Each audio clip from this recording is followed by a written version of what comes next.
Saya berbaring sendirian di kamar rumah sakit, menahan nyeri bekas operasi. Suami saya berpamitan dinas keluar kota pagi tadi. Lalu, satu foto menghancurkan seluruh dunia saya. Di foto itu, dia tersenyum lebar sambil menggendong bayi dari perempuan lain. Di belakangnya, ibu mertua saya tertawa bahagia, seolah menyambut cucu yang sudah lama dinanti. Pengkhianatan ini akan saya balas, bukan dengan air mata, tetapi dengan sebuah kehancuran yang paling rapi. Halo sahabat, selamat datang kembali di channel ini. Sebelum kita masuk ke kisahnya, tulis dulu dari kota mana kalian menonton di kolom komentar. Jangan lupa like dan subscribe, supaya kami makin semangat menghadirkan cerita yang lebih menarik lagi. Sekarang, mari kita mulai. Bau antiseptik dan cairan pembersih lantai menusuk hidung saya sejak pertama membuka mata di ruangan ini. Suara jarum jam dinding berpadu dengan bunyi monitor di samping ranjang. Sebuah melodi sunyi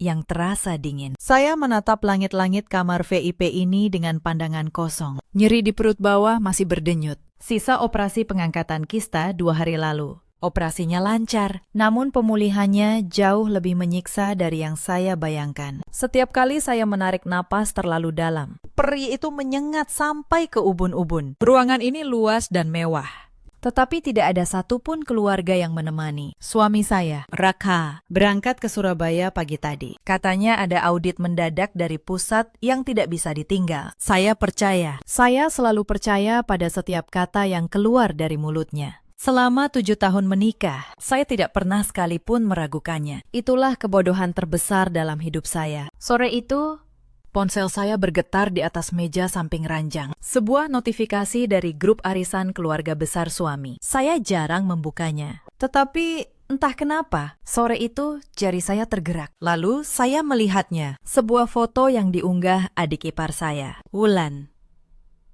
Foto itu diambil di sebuah rumah asri yang tidak saya kenal. Di tengah foto, Raka berdiri sambil menggendong seorang bayi laki-laki. Wajahnya berseri.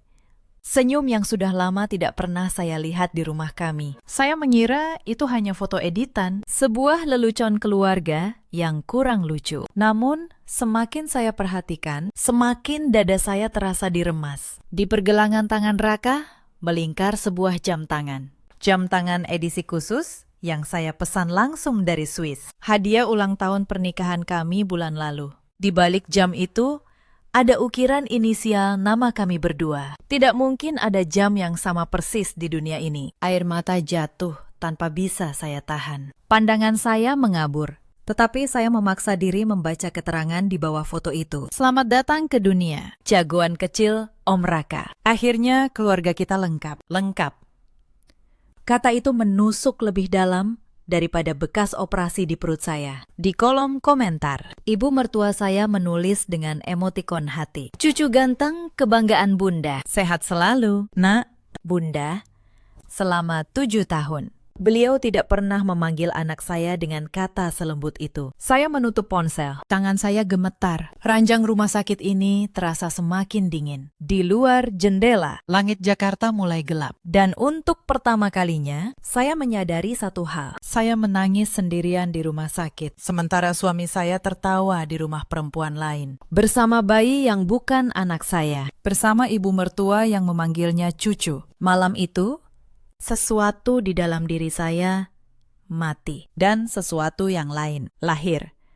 Nama saya Sinta Maheswari. Usia saya 34 tahun. Saya bekerja sebagai manajer keuangan di sebuah perusahaan tekstil di kawasan Sudirman. Perusahaan itu bukan perusahaan asing. Itu adalah perusahaan keluarga suami saya. Sudah 7 tahun saya menikah dengan Raka, dan sudah 6 tahun saya memegang seluruh keuangannya. Orang melihat saya sebagai menantu yang beruntung, menikah dengan pewaris pabrik tekstil ternama. Tetapi kebenarannya jauh berbeda dari yang terlihat. Pabrik itu hampir bangkrut saat saya pertama menikah dengan Raka. Hutang menumpuk, arus kas berantakan. Gaji karyawan tertunda berbulan-bulan. Sayalah yang membenahi semuanya, satu persatu, selama 6 tahun. Saya menyusun ulang pembukuan, menutup kebocoran, menegosiasi ulang hutang ke bank. Perlahan, pabrik yang sekarat itu kembali bernapas. Lalu, tumbuh, lalu berkembang. Dan saya melakukan semua itu dalam diam, tanpa pernah meminta pengakuan. Saya pikir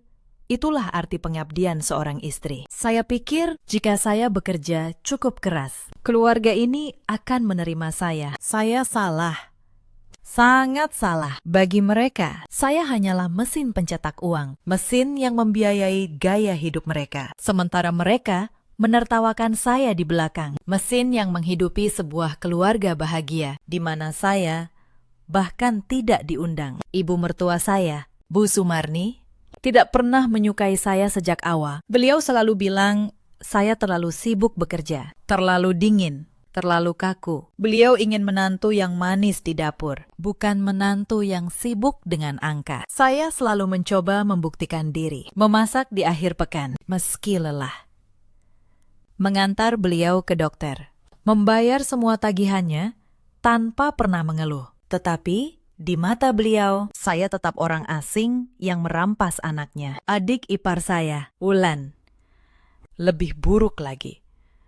Usianya 29 tahun, dan dia tidak pernah bekerja sehari pun dalam hidupnya. Setiap bulan, dia datang ke rumah dengan daftar permintaan yang semakin panjang. Tas baru, liburan ke luar negeri, uang muka, mobil. Semua atas nama keluarga. Dan setiap kali saya ragu, dia akan mengadu pada ibunya. Lalu Raka akan datang pada saya dengan wajah memohon. Tolong, Sinta, demi keluarga.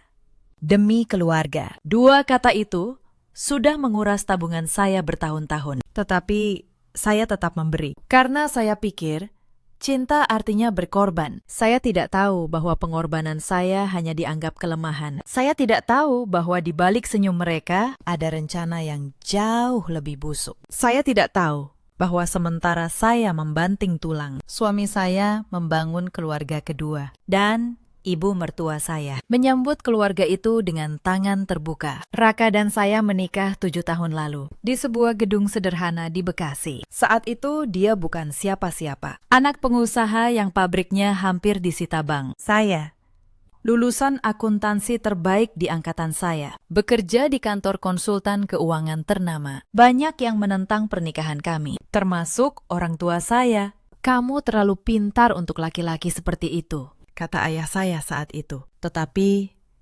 saya jatuh cinta, dan cinta membuat saya buta pada semua peringatan. Di tahun-tahun pertama, Raka memang manis. Dia bilang, saya adalah penyelamat hidupnya, bahwa tanpa saya, dia bukan apa-apa.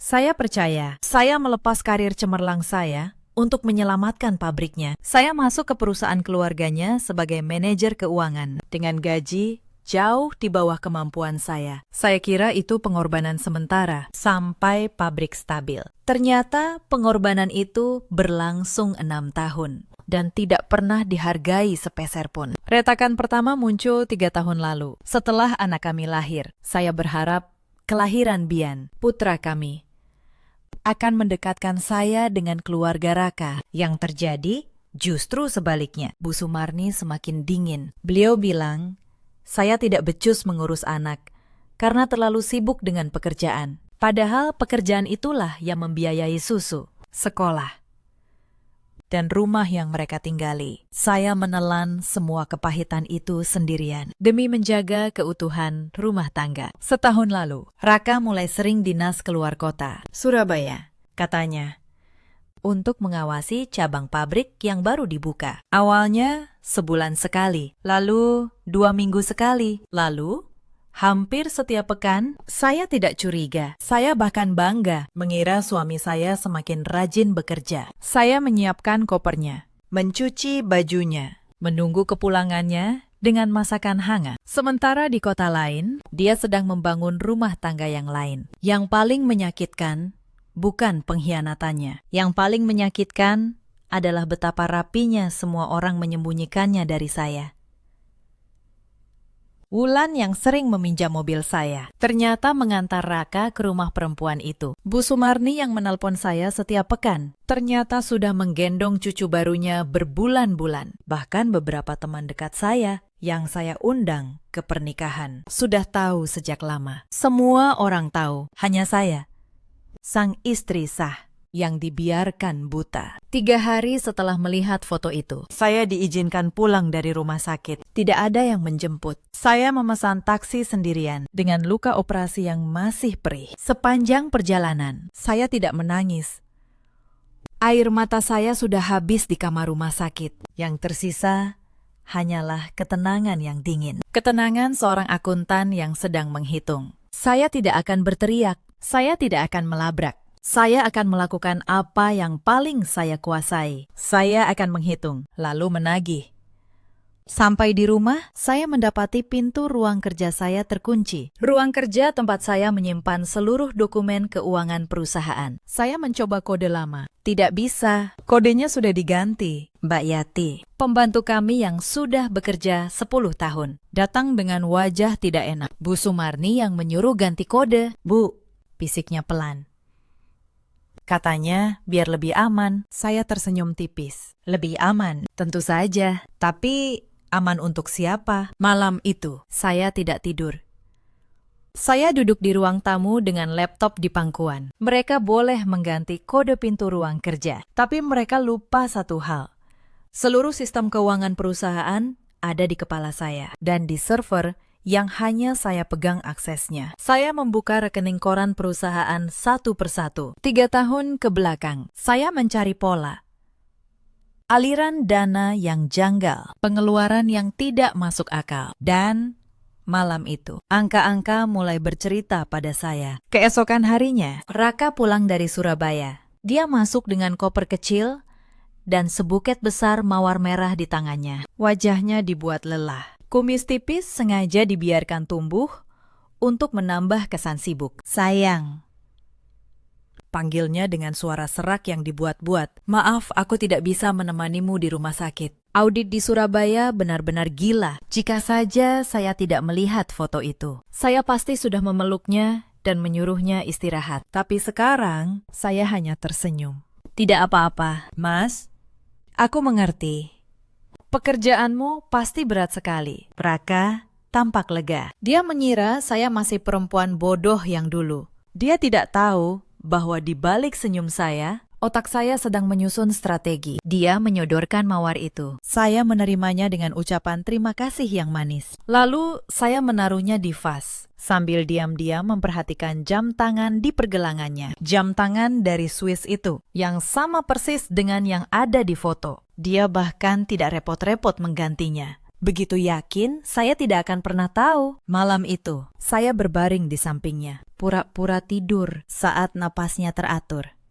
Saya mengambil ponselnya yang tergeletak di meja. Saya tahu pola kuncinya. 7 tahun pernikahan, ada hal-hal kecil yang tidak bisa disembunyikan. Lalu saya menemukan semuanya. Percakapan dengan perempuan bernama Bella, foto-foto keluarga kecil mereka, tagihan rumah sakit bersalin yang saya tanpa sadar yang membayar, dan satu pesan dari Bella yang membuat darah saya membeku. Mas, kapan kita resmikan? Aku capek jadi rahasia. Anak kita butuh ayah yang utuh. Lalu balasan Raka, sabar, sayang.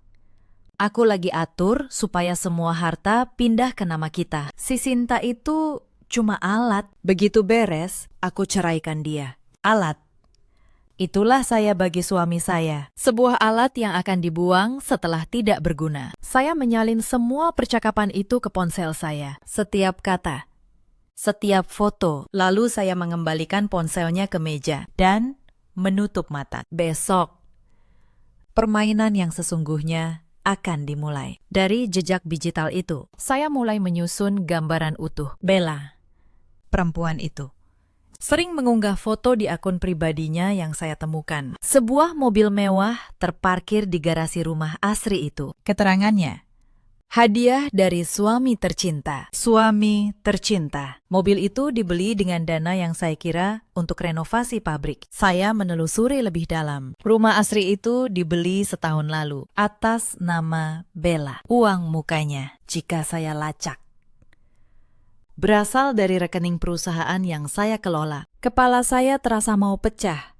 membayangkan betapa bodohnya saya selama ini. Saya membiarkan diri ditipu mentah-mentah. dijadikan mesin pencetak uang untuk menghidupi keluarga bahagia yang merampas posisi saya. Ibu mertua yang selalu dingin pada saya ternyata bersikap seperti ibu kandung pada Bella. Wulan yang sering meminjam mobil saya ternyata supir pribadi pasangan selingkuh itu. Bahkan Bian, anak saya sendiri, pernah dibawa bertemu Bella tanpa sepengetahuan saya. Semakin saya telusuri, semakin banyak kebusukan yang terungkap. Saya menemukan kartu kredit perusahaan yang dipakai Raka untuk belanja kebutuhan rumah Bella. Tagihan popok, susu, sampai perabotan mewah, semua dibebankan ke pos biaya operasional pabrik. Selama setahun terakhir, hampir 1,5 miliar rupiah mengalir keluar dengan cara seperti itu. Uang yang seharusnya untuk gaji karyawan dan pengembangan pabrik dipakai membiayai keluarga gelapnya. Saya mencatat setiap angka dengan tangan yang dingin, tanpa lagi meneteskan air mata. Saya juga menemukan bahwa Wulan ikut menikmati hasil penggelapan itu. Beberapa transfer dari rekening perusahaan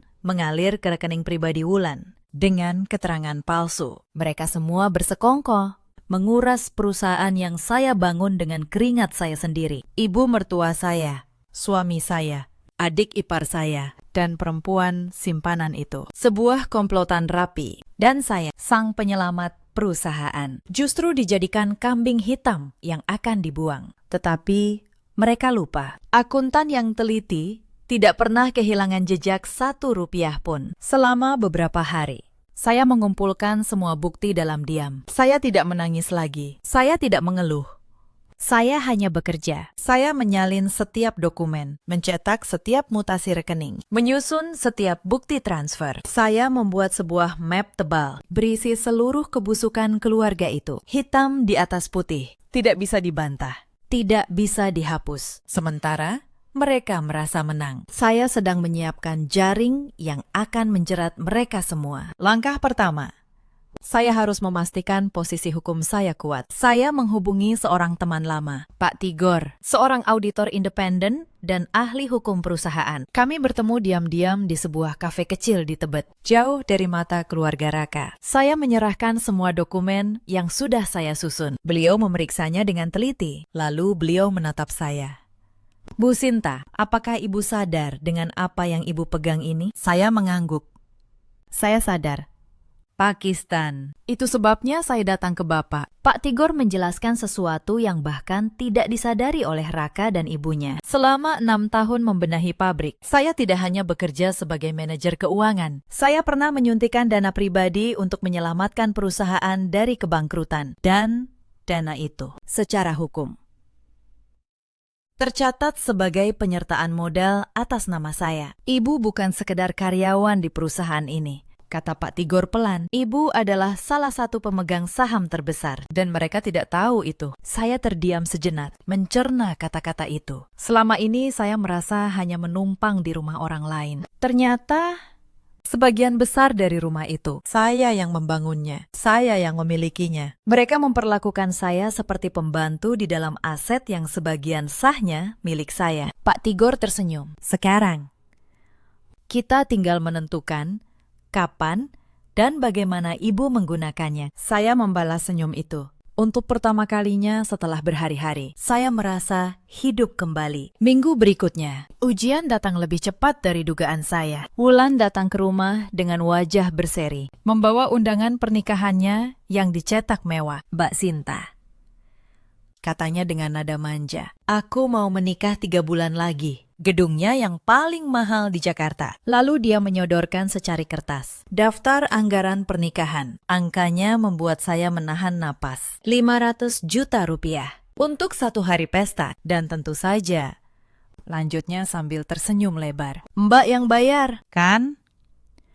Kan Mbak yang paling kaya di keluarga ini. Dulu, saya pasti sudah mengangguk pasrah. Tetapi hari itu, saya hanya menatapnya dengan tenang. Wulan, kata saya pelan, pernikahan adalah hal yang sakral. Sebaiknya kamu dan calon suamimu yang membiayainya sendiri, supaya lebih berkah. Wajah Wulan langsung berubah. Senyumnya menghilang. Apa maksud Mbak? Selama ini Mbak selalu bayar semua kebutuhan keluarga. Kenapa sekarang pelit? Pelit, Setelah 6 tahun menguras tabungan saya, sekarang saya disebut pelit. Saya tidak pelit, Wulan, jawab saya, masih dengan suara tenang. Saya hanya sedang belajar untuk berhenti membiayai orang-orang yang tidak menghargai saya. Wulan terdiam, lalu wajahnya memerah karena marah. Mbak berani melawan keluarga ini. Mbak pikir mbak siapa? Cuma menantu yang numpang kaya di sini. Saya tidak menjawab. Saya hanya tersenyum dan beranjak pergi ke kamar. Di belakang saya, terdengar Wulan menelepon ibunya dengan suara berapi-api. Saya tahu badai akan datang. Badai itu datang keesokan harinya dalam wujud Bu Sumarni. Beliau datang ke rumah saya dengan wajah keras, langsung menuju ruang tamu. Sinta, katanya tanpa basa-basi, kamu sudah berani membentak adik iparmu. Sudah lupa diri kamu siapa? Saya menyiapkan teh untuk beliau dan duduk dengan tenang di seberangnya. Saya tidak membentak siapapun. Bu, saya hanya menolak membiayai pesta pernikahan Wulan. Mata Bu Sumarni membelalak. Kamu berani menolak setelah semua yang keluarga ini berikan padamu. Saya hampir tertawa mendengar kalimat itu. Semua yang keluarga ini berikan. Apa yang pernah mereka berikan selain hinaan dan tuntutan tanpa henti. Tetapi saya tidak berdebat. Berdebat dengan orang yang muka tembok hanya membuang energi. Bu, kata saya punya satu permintaan. Bisakah Bu kembalikan kode ruang kerja saya? Saya butuh untuk pekerjaan. Bu Sumarni mendengus. Tidak perlu. Mulai sekarang, urusan keuangan perusahaan akan diambil alih Raka dan akuntan baru. Kamu istirahat saja di rumah. Disitulah saya mengerti rencana mereka. Mereka ingin menyingkirkan saya dari keuangan perusahaan. Mengganti saya dengan akuntan baru yang patuh. Supaya mereka bisa memindahkan semua aset dengan bebas. Mereka pikir, begitu saya tidak lagi memegang keuangan. Saya tidak punya kekuatan apapun. Mereka tidak tahu bahwa justru di tangan saya tersimpan kunci dari segalanya. Saya hanya tersenyum manis. Baik, Bu, kalau itu mau Ibu, saya istirahat saja. Tetapi, mereka membuat satu kesalahan fatal sebelum menyingkirkan saya. 3 hari kemudian, Raka datang dengan setumpuk dokumen dan wajah penuh bujukan. Sayang, katanya manis, ada sedikit masalah arus kas di pabrik. Aku butuh tanda tanganmu untuk pengajuan pinjaman bank. Sebagai jaminan, kita pakai rumah ini. Saya membaca dokumen itu pelan-pelan. Sebuah surat kuasa untuk menjaminkan rumah kami ke bank. Pinjaman senilai 2 miliar rupiah atas nama Raka. Dan jika pinjaman itu gagal dibayar, rumah yang saya tempati bersama anak saya akan disita. Dulu, saya pasti menandatanganinya tanpa membaca. Karena saya percaya pada suami saya. Tetapi sekarang, saya tahu persis kemana uang 2 miliar itu akan mengalir. Bukan untuk pabrik, tetapi untuk membangun hidup baru Raka bersama Bella. Saya menatap Raka, lalu tersenyum lembut. Tentu, Mas. Tapi aku perlu baca dulu beberapa hari, ya, biar aku paham. Raka tampak tidak sabar. Tetapi, dia menahan diri. Jangan lama-lama, ya. Pabrik butuh dana cepat. Saya mengangguk. Dalam hati, saya berkata, kamu tidak akan pernah mendapat tanda tangan itu, Mas. Malam itu, saya menemui Pak Tigor lagi. Mereka sudah mulai bergerak, kata saya.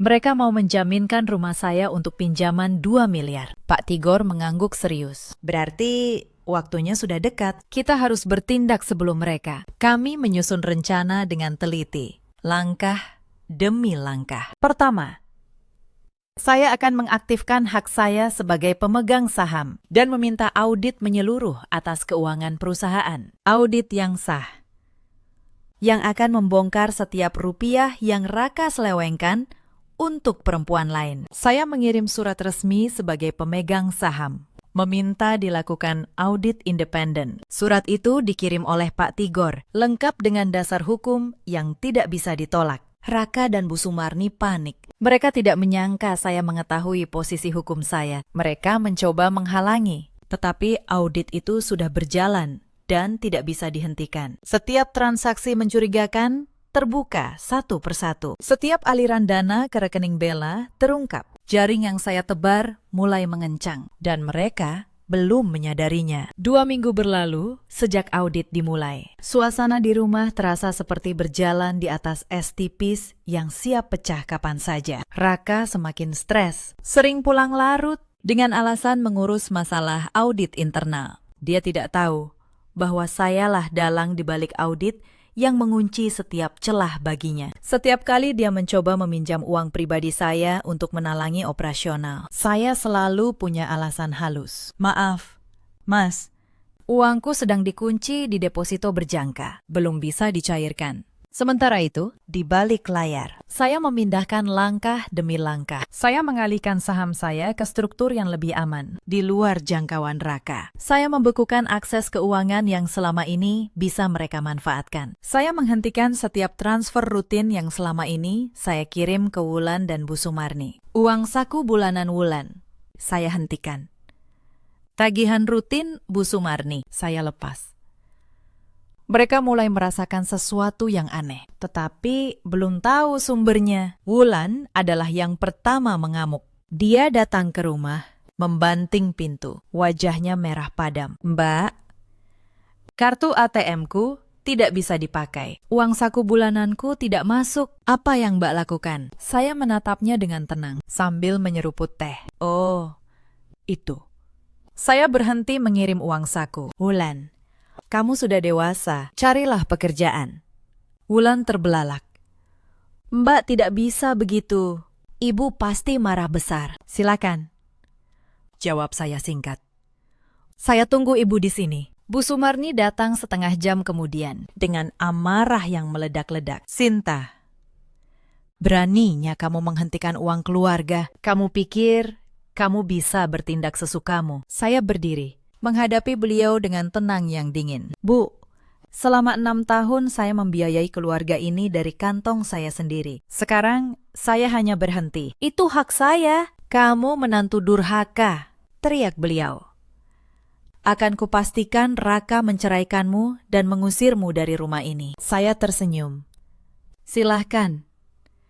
Bu, tapi sebelum itu, ada baiknya ibu tanya Raka, rumah ini sebenarnya milik siapa? Kalimat itu membuat Bu Sumarni terdiam sejenak. Lalu beliau pergi dengan wajah penuh kebencian, sambil menggumamkan ancaman. Saya tahu mereka akan semakin terdesak, dan orang yang terdesak akan melakukan kesalahan. Benar saja. Malam itu, Raka pulang dan langsung menyerang dengan amarah. Sinta, kamu menghentikan semua dana keluarga. Kamu mau menghancurkan kami. Saya menatapnya dingin. Menghancurkan. Bukankah itu kata yang lebih cocok untuk apa yang sudah kamu lakukan padaku? Raka tersentak. Tetapi dia berusaha menutupi. Apa maksudmu? Aku banting tulang untuk keluarga ini. Dan kamu malah mengunci semua uang. Saya hampir tertawa. Banting tulang di rumah perempuan lain. Mungkin. Tetapi saya belum mengeluarkan kartu saya. Belum waktunya. Tidak ada maksud apa-apa. Mas, kata saya pelan. Aku hanya sedang mengatur keuangan agar lebih sehat. Audit kan sedang berjalan. Mendengar kata audit, wajah Raka memucat. Dan saya tahu dia mulai takut. Beberapa hari kemudian, sebuah kejadian membuat kesabaran saya benar-benar habis. Sore itu, saya pulang lebih awal dan tidak menemukan Bian di rumah. Mbak Yati bilang, Bian dijemput neneknya untuk jalan-jalan sebentar. Hati saya berdebar tidak enak. Saya menghubungi Bu Sumarni, tetapi teleponnya tidak diangkat. Saya melacak lokasi melalui jam pintar yang dipakai Bian, dan lokasinya membuat dada saya sesak. Anak saya dibawa ke rumah asri itu, rumah Bella. Saya langsung memesan taksi dan pergi ke sana dengan tangan gemetar. Sampai di depan rumah itu, saya melihat pemandangan yang menusuk hati saya. Bian, putra saya, sedang bermain di halaman bersama bayi Bella, diawasi Bu Sumarni yang tertawa riang. Mereka membawa anak saya untuk bermain bersama anak dari perempuan simpanan suami saya. Seolah mereka semua adalah satu keluarga besar yang bahagia. Dan saya yang justru orang asing. Saya mengetuk pagar dengan keras. Bu Sumarni terkejut melihat saya. Lalu wajahnya berubah keras. Sedang apa kamu di sini? Tanya beliau dengan nada menantang. Saya menjemput anak saya. Bu, jawab saya. menahan amarah yang mendidih. Bian tidak ada urusan di tempat ini. Bian juga cucu saya. Saya berhak membawanya kemanapun saya mau. Balas Bu Sumarni angkuh. Tidak, Bu, kata saya tegas. Anda tidak berhak membawanya bertemu perempuan yang menghancurkan rumah tangga anak Anda sendiri. Saya menggandeng tangan Bian dan membawanya pergi dari tempat itu tanpa menoleh lagi. Malam itu, saya memeluk anak saya erat-erat, bersumpah tidak akan membiarkan mereka mengotori hidupnya lagi. Kejadian itu menjadi titik balik bagi saya. Selama ini saya bersabar demi menjaga keutuhan keluarga yang ternyata sudah lama membusuk. Tetapi saat mereka mulai menyeret anak saya ke dalam permainan kotor mereka, kesabaran saya berakhir. Saya menemui Pak Tigor keesokan paginya dan meminta agar semua proses dipercepat. Saya tidak mau menunggu lagi. Pakistan, kata saya. Saya ingin semuanya selesai secepat mungkin. Pak Tigor mengangguk. Audit hampir rampung.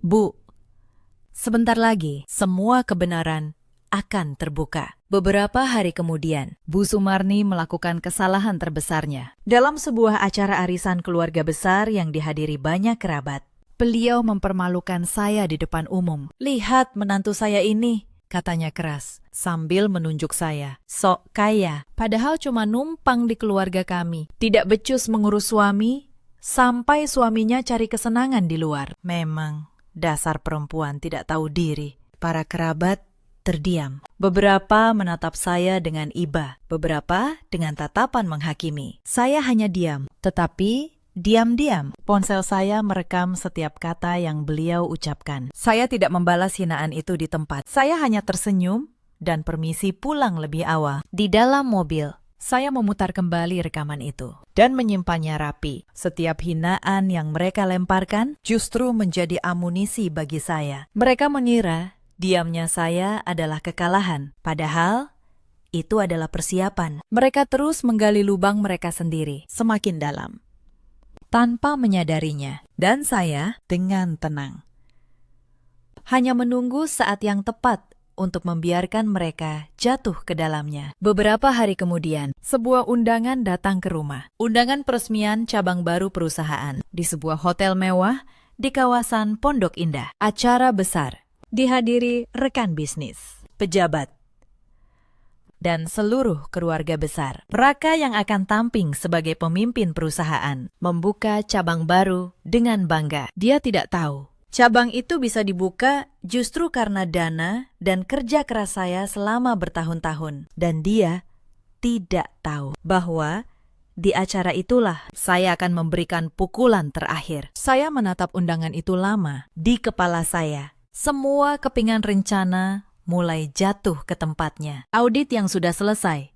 bukti yang sudah lengkap, posisi hukum yang sudah kuat. Bella, yang menurut kabar akan hadir sebagai tamu spesial Raka di acara itu. Bu Sumarni dan Wulan yang akan duduk bangga di kursi keluarga. Semua aktor sudah berkumpul, tinggal menunggu tirai terakhir terbuka. Malam sebelum acara, saya menyiapkan dua hal. Pertama, sebuah map berisi seluruh hasil audit dan bukti pengkhianatan Raka. Kedua, sebuah kotak kado kecil berpita merah yang akan saya berikan pada Bella. Saya menatap bayangan saya di cermin. Perempuan yang dulu lemah dan selalu mengalah sudah tidak ada lagi. Yang berdiri di sana adalah perempuan yang siap merebut kembali harga dirinya. Besok, di hadapan semua orang, kebenaran akan terungkap. Dan tidak ada yang bisa menghentikannya. Malam peresmian tiba. Hotel mewah di Pondok Indah itu bermandikan cahaya. Ballroom besar dipenuhi rekan bisnis, pejabat, dan keluarga besar yang berdandan necis. Saya datang sendirian, mengenakan gaun hitam sederhana namun elegan. Tidak ada perhiasan berlebih, tidak ada riasan mencolok. Hanya ketenangan di wajah saya. Beberapa tamu menoleh, terkejut melihat saya hadir. Mereka mengira saya sudah disingkirkan. Di panggung utama, Raka berdiri dengan jas mahal dan senyum penuh percaya diri. Bu Sumarni dan Wulan duduk di kursi keluarga, mengenakan pakaian terbaik mereka. Dan di sudut ruangan, saya melihatnya. Bella, Perempuan itu duduk anggun di meja dekat keluarga, menggendong bayi laki-laki yang sama dari foto itu. Bayi yang pernah membuat saya menangis sendirian di kamar rumah sakit. Mereka memperlakukan Bella seperti bagian dari keluarga, sementara saya, istri sah, dianggap tamu asing. Acara dimulai. Raka naik ke podium untuk memberi sambutan. Terima kasih atas kehadiran semua tamu undangan, katanya lancar.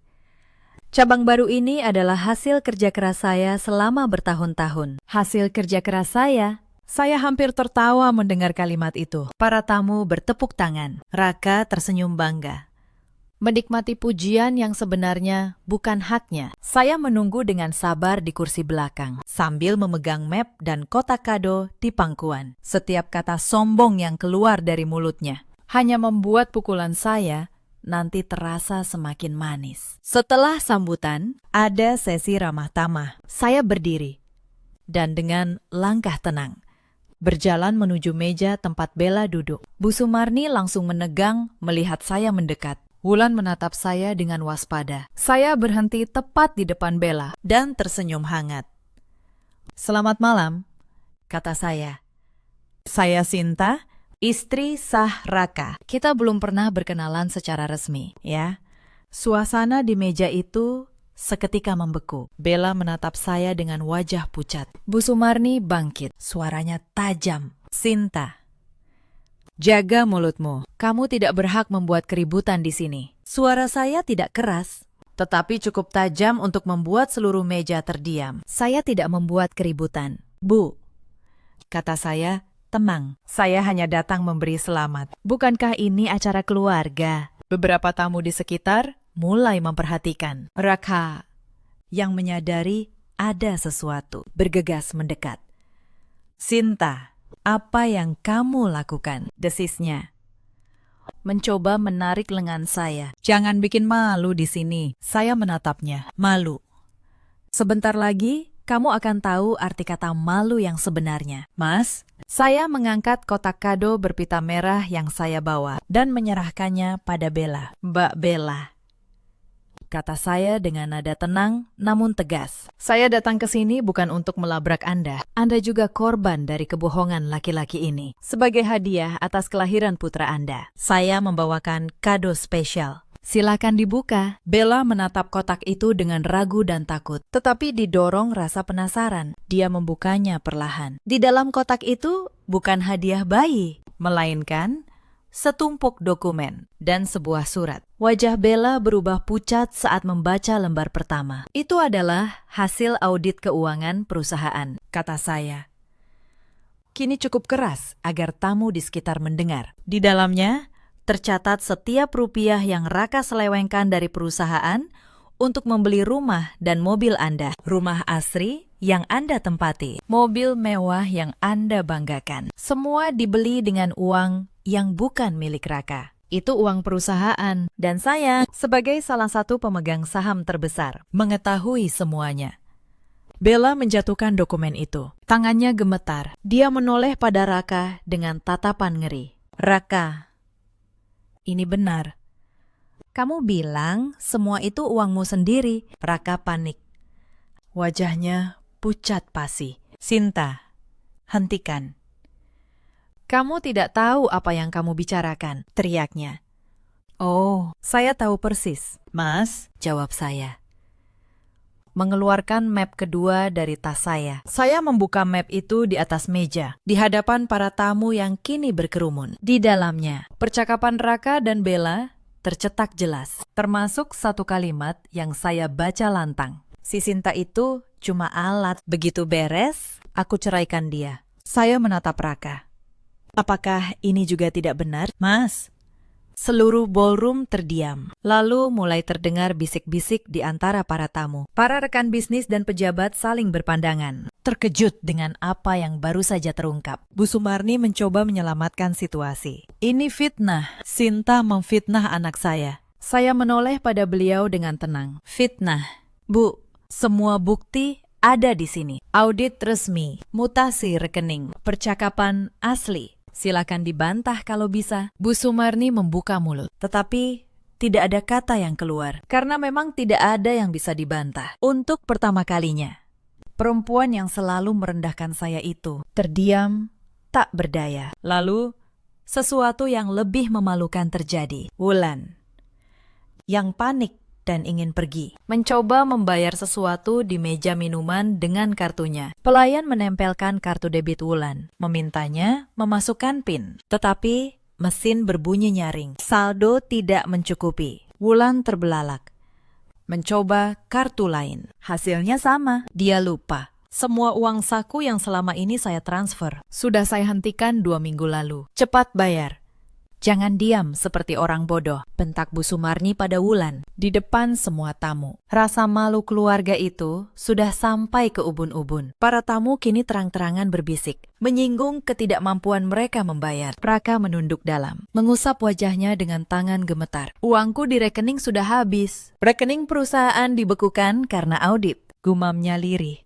Semua sumber uang yang selama ini mereka nikmati mengalir dari satu orang, dari saya. Dan kini, keran itu sudah saya tutup rapat. Mereka tidak punya apa-apa lagi. Bella berdiri, menggendong bayinya. Air matanya mengalir. Aku juga ditipu, katanya pada saya dengan suara bergetar. Dia bilang, sudah bercerai denganmu. Dia bilang, akan menikahiku. Saya menatapnya tanpa benci. Saya tahu, Mbak, karena itu, saya tidak menyalahkan Anda. Lelaki ini menipu kita berdua. Dokumen di kotak itu bisa Anda pakai untuk menuntut hak anak Anda secara hukum. Jangan biarkan dia lolos begitu saja. Bella menatap saya, lalu mengangguk pelan. Lalu, dia berbalik dan pergi meninggalkan Raka tanpa menoleh lagi. Di malam itu, 2 perempuan yang dikhianati lelaki yang sama memilih jalan berbeda, tetapi sama-sama meninggalkannya. Raka mengejar saya saat saya berbalik untuk pergi. Sinta, tolong, maafkan aku. Aku khilaf, kita bisa perbaiki semua ini, katanya.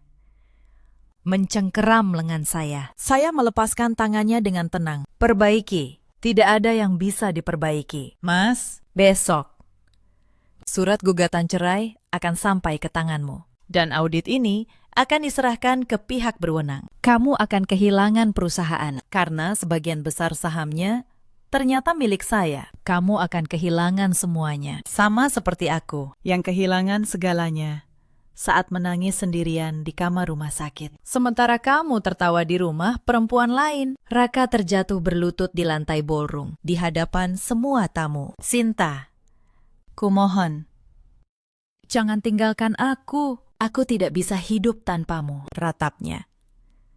Saya menatapnya untuk terakhir kali. Tidak ada lagi cinta, tidak ada lagi benci, hanya kelegaan. Kamu salah, Mas. Kamu bukan tidak bisa hidup tanpaku. Kamu hanya tidak bisa hidup tanpa uangku. Dan itu sudah berakhir malam ini. Saya berbalik dan melangkah keluar dari ballroom itu dengan kepala tegak, meninggalkan keluarga yang runtuh di belakang saya. 3 bulan setelah malam itu, hidup saya berubah total. Proses perceraian berjalan cepat, dengan semua bukti yang ada di tangan saya. Pengadilan memutuskan hak asuh Bian sepenuhnya jatuh pada saya, sang ibu. Audit yang saya serahkan membongkar penggelapan dana perusahaan oleh Raka. Dia kehilangan jabatannya dan harus menghadapi proses hukum atas penyelewengan yang dilakukannya. Sementara saya, sebagai pemegang saham terbesar, mengambil alih kendali perusahaan yang dulu saya selamatkan. Bu Sumarni dan Wulan kehilangan semua kemewahan yang dulu mereka banggakan. Tanpa dana dari saya, gaya hidup mereka runtuh seketika. Wulan, yang tidak pernah bekerja, akhirnya harus mencari pekerjaan pertamanya di usia hampir 30.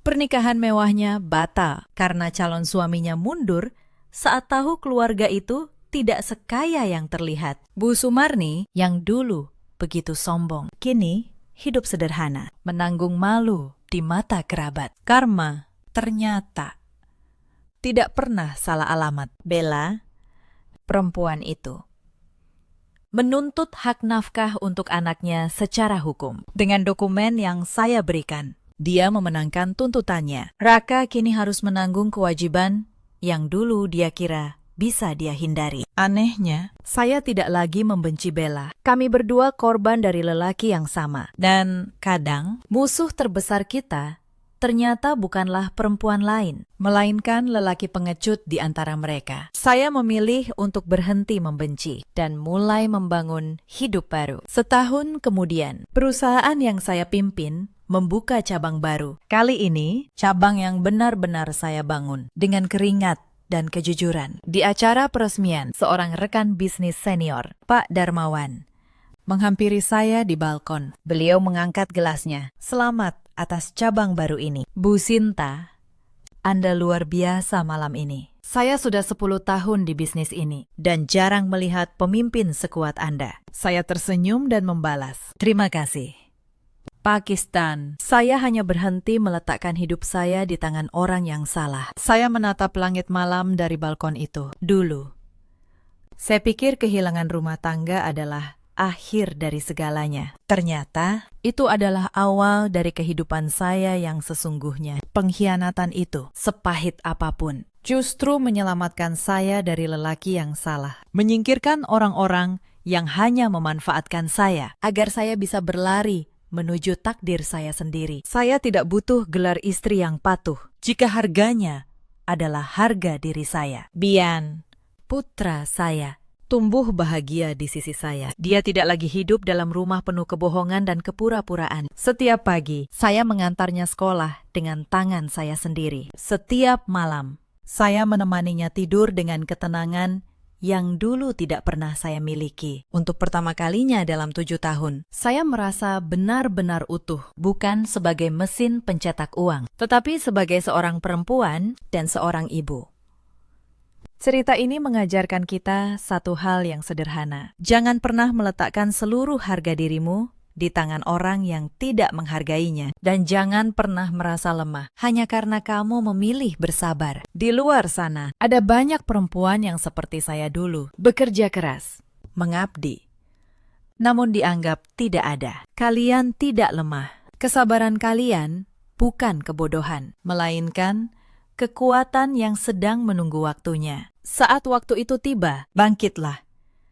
Bukan dengan amarah, tetapi dengan kelas dan martabat. Ada juga banyak suami di luar sana yang seperti Raka, yang menganggap pengorbanan istrinya sebagai hal yang biasa, sampai akhirnya kehilangan segalanya. Dan ada pula para ibu mertua yang memilih membela kesalahan anaknya demi gengsi semata. Pada akhirnya, semua perbuatan akan kembali pada pelakunya, cepat atau lambat, karena karma tidak butuh diburu. Ia hanya butuh waktu untuk menemukan jalan pulangnya. Dan keadilan, sepelan apapun, selalu datang pada akhirnya. Dalam hidup, kita selalu punya pilihan, memilih untuk terus menunduk, atau memilih untuk berdiri dan merebut kembali martabat kita. Saya memilih yang kedua, dan itu adalah keputusan terbaik yang pernah saya ambil. Jika kalian sedang berada di posisi saya dulu, ingatlah,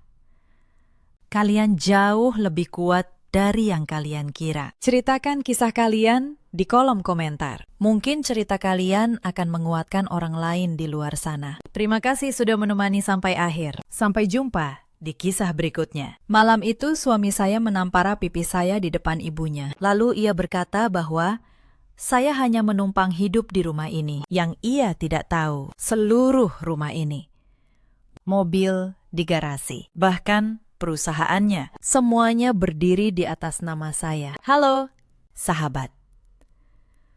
Selamat datang kembali di kanal kita. Kalau kalian percaya bahwa kesabaran punya batas dan kebenaran selalu menemukan jalannya, tonton kisah ini sampai akhir. Tinggalkan jejak kalian di kolom komentar. Nama saya Anindya, 32 tahun. Saya seorang arsitek. Selama 5 tahun saya menjadi menantu di rumah keluarga ini, di kawasan Pondok Indah. Suami saya bernama Reza. Di mata orang luar, Ia seorang pendiri perusahaan rintisan yang sukses. Wajahnya sering muncul di majalah bisnis. Senyumnya selalu lebar di depan kamera. Ibu mertua saya bernama Bu Sutinah. Usianya 60 tahun. Mulutnya tidak pernah berhenti membanggakan satu hal, bahwa keluarga ini punya tata krama, punya adat, punya kehormatan. Tetapi tata krama itu hanya berlaku satu arah. Hanya berlaku untuk saya. Adik ipar saya bernama Wulan, 27 tahun. Pandai merajuk, pandai bermanja, dan sangat pandai menumpang hidup di rumah kakaknya. Saya menatap mereka bertiga di meja makan malam itu. Dan saya sadar satu hal. Saya sudah selesai. Bukan marah, bukan menangis, hanya selesai.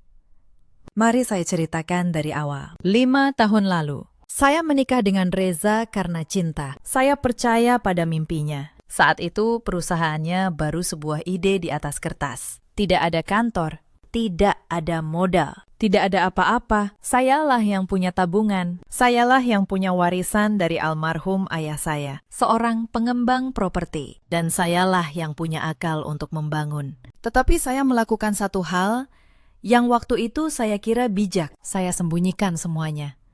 Saya tidak ingin Reza merasa kecil. Saya tidak ingin keluarganya menganggap saya menikahinya dengan uang. Jadi saya membangun semuanya secara diam-diam. Melalui seorang penasihat keuangan terpercaya bernama Pak Bowo. Rumah di Pondok Indah ini saya yang membeli. Tetapi saya daftarkan melalui sebuah perusahaan pengelola aset yang saya kendalikan. Mobil di garasi. Modal awal perusahaan Reza. Sistem keuangan kantornya. Semuanya mengalir dari satu sumber. Dari saya, Reza tidak pernah tahu. Atau lebih tepatnya, ia memilih untuk tidak ingin tahu. Selama uang mengalir, selama hidupnya mewah. Ia tidak pernah bertanya dari mana asalnya. Saya pikir, dengan menyembunyikan kekuatan saya akan diterima sebagai menantu yang baik. Saya salah besar, karena di rumah ini, orang yang diam dianggap lemah, dan orang yang lemah diinjak. Tahun pertama masih bisa saya tahan. Bu Sutinah hanya menyindir masakan saya. Mengatakan sup buatan saya tidak seenak buatannya. Saya tersenyum dan memperbaiki. Tahun kedua, sindiran berubah jadi perintah. Saya yang mengurus rumah, mencuci, memasak. Sementara Wulan tidur sampai siang, lalu mengeluh rumah berantakan. Tahun ketiga, saya mulai dipermalukan di depan tamu. Bu Sutinah suka berkata di depan kerabat bahwa menantunya ini beruntung sekali bisa masuk ke keluarga terhormat seperti mereka. Saya hanya menunduk. Di dalam hati, saya mencatat setiap kata, setiap hinaan. Reza, ia tidak pernah membela saya. Tidak sekalipun. Setiap kali saya mengadu, ia hanya menghela napas dan berkata, "Sudahlah, Nindya, itu ibu saya. Mengalah sedikit tidak akan membuatmu mati." Mengalah sedikit. Kalimat itu menjadi alasannya untuk semua. Untuk semua luka yang ia biarkan menumpuk di dada saya. Lalu datang malam yang mengubah segalanya. Malam itu, Wulan pulang membawa tas baru. Tas merek terkenal. Harganya puluhan juta. Bu Sutinah memuji setinggi langit. Reza tertawa bangga. Saya hanya bertanya pelan, dari mana uangnya? Karena saya tahu, Wulan tidak bekerja. Suasana langsung berubah. Bu Sutinah menatap saya tajam. Katanya, sejak kapan menantu berani mengatur urusan uang keluarga? Saya menjawab, tenang, saya hanya bertanya, bukan mengatur.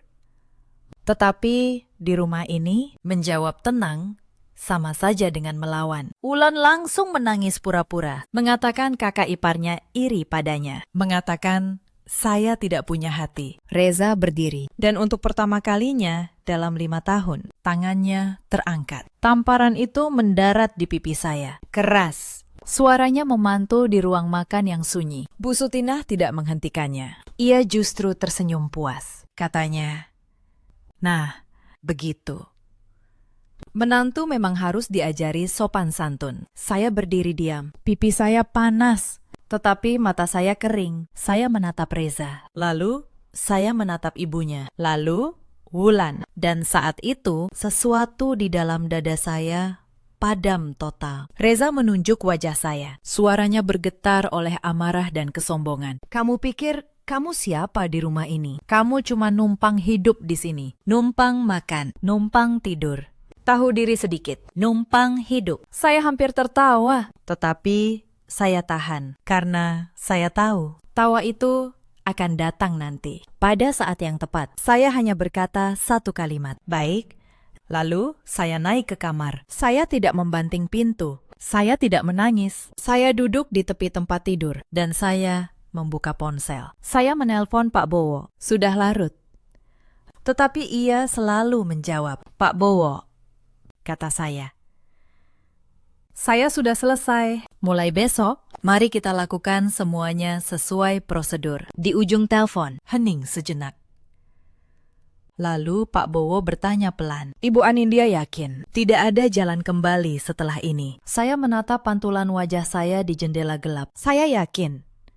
Pakistan, saya tidak akan kembali. Malam itu saya tidak tidur. Saya membuka satu persatu dokumen yang selama 5 tahun saya simpan rapi. Sertifikat rumah, akta perusahaan pengelola aset, riwayat aliran modal ke perusahaan Reza. Semua tersusun seperti puzzle yang menunggu disusun. Saya tidak membangun semua ini untuk balas dendam. Saya membangunnya karena ayah saya pernah mengajari satu hal. Jangan pernah menaruh nasibmu di tangan orang lain. Bahkan tangan suamimu. Saat itu saya tidak mengerti maksudnya. Sekarang saya mengerti. Retakan pertama dalam pernikahan kami sebenarnya muncul jauh sebelum malam tamparan. Setahun setelah menikah, perusahaan Reza mulai menghasilkan uang. Dan seiring uang itu mengalir, sikapnya berubah. Dulu, ia selalu meminta pendapat saya soal bisnis. Ia mendengarkan ide-ide saya. Tetapi setelah merasa sukses, ia mulai menganggap dirinya yang paling pintar. Setiap kali saya memberi masukan, ia menepisnya.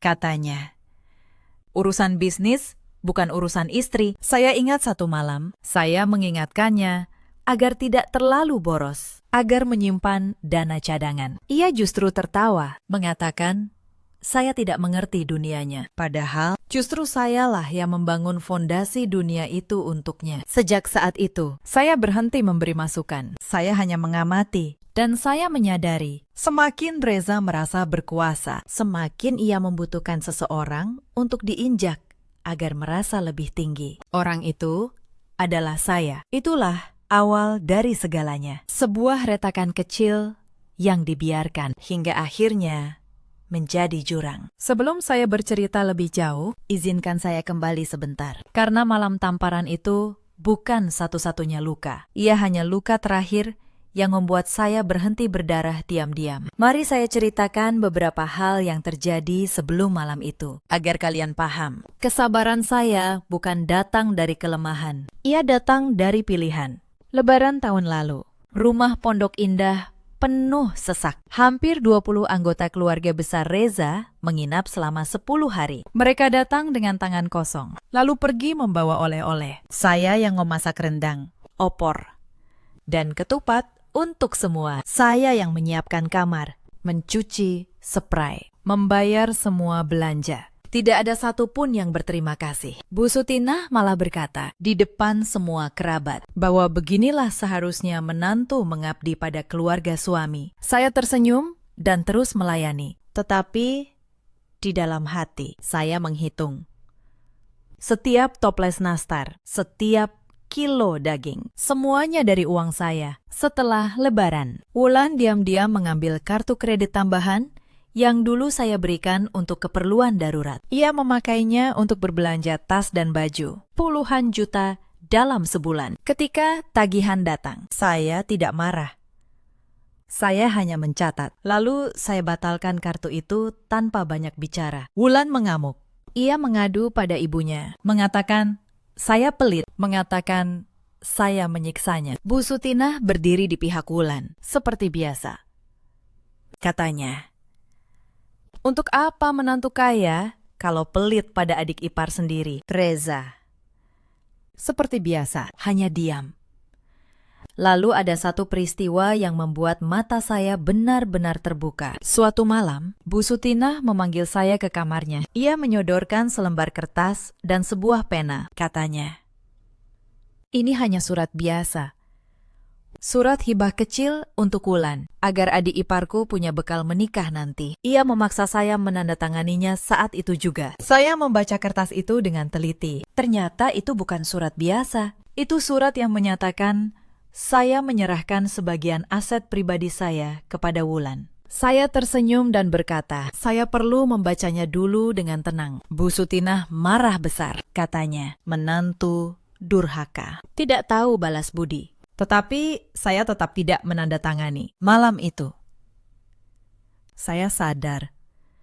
Mereka tidak hanya ingin menghina saya, mereka ingin menguras saya. Sejak malam itu, saya mulai diam-diam memindahkan dokumen-dokumen penting ke tempat yang aman. Saya menyusun semuanya bersama Pak Bowo. Mereka mengira saya menyerah. Padahal saya sedang bersiap. Lalu ada Fiona. Beberapa minggu sebelum malam tamparan, saya mulai menyadari sesuatu. Reza sering pulang larut.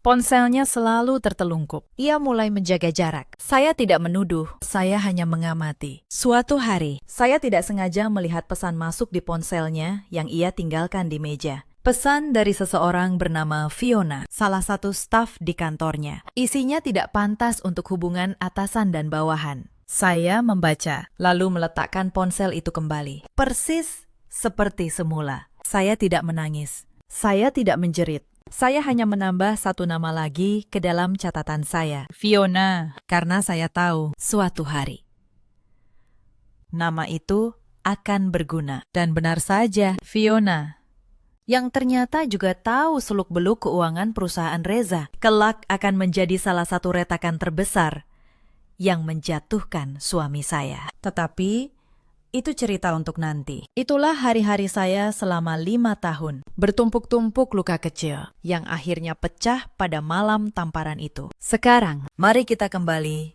ke malam itu. Ke subuh setelah tamparan, ketika saya akhirnya berhenti berpura-pura. Subuh hari, saya membuka aplikasi CC TV Rumah dari jarak jauh. Bukan untuk mengintip, tetapi untuk melihat dengan siapa sebenarnya saya hidup selama ini. Di layar, lampu ruang tengah masih menyala. Reza duduk di sofa bersama ibunya. Wulan di sampingnya. Mereka tertawa. Mereka tidak merasa bersalah sedikit pun. Bu Sutinah berkata, suaranya jelas tertangkap mikrofon, bahwa menantu seperti saya memang harus sesekali ditampar agar tahu posisinya. Saya menutup aplikasi itu, dan saya tidak merasakan apa-apa lagi. Tidak sakit, tidak marah, hanya dingin.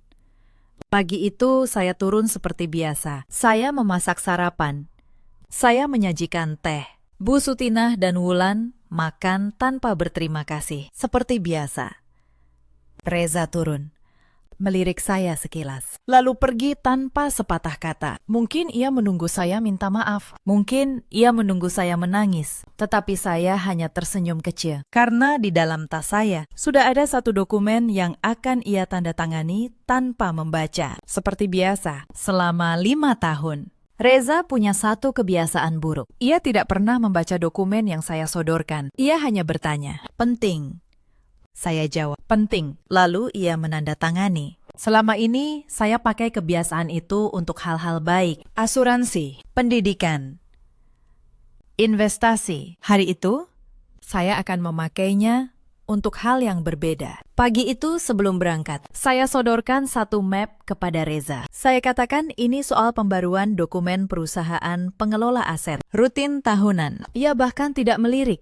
Ia menandatangani sambil menyeruput kopi, lalu pergi. Yang ia tandatangani sebenarnya adalah surat yang mengukuhkan bahwa ia tidak punya klaim apapun atas aset perusahaan pengelola yang menaungi rumah dan modal usahanya. Sah, hitam di atas putih, dengan tanda tangannya sendiri. Saya menyimpan map itu, dan saya pergi ke kantor saya. Kantor yang Reza kira hanya tempat saya bekerja sebagai arsitek biasa. Padahal di lantai yang sama, ada sebuah ruangan kecil tanpa papan nama. Disitulah selama 5 tahun, saya mengendalikan segalanya. Bersama Pak Bowo. Siang itu kami mulai bekerja. Pelan, rapi, tanpa suara. Langkah pertama, saya minta Pak Bowo menyiapkan surat pemberitahuan resmi bahwa pengelola aset akan menarik fasilitas yang selama ini ditanggung. Listrik, air, dan internet rumah Pondok Indah. Semuanya selama ini dibayar melalui rekening perusahaan pengelola, bukan dari kantong Reza. Pak Bowo bertanya, apakah harus diputus sekarang juga? Belum,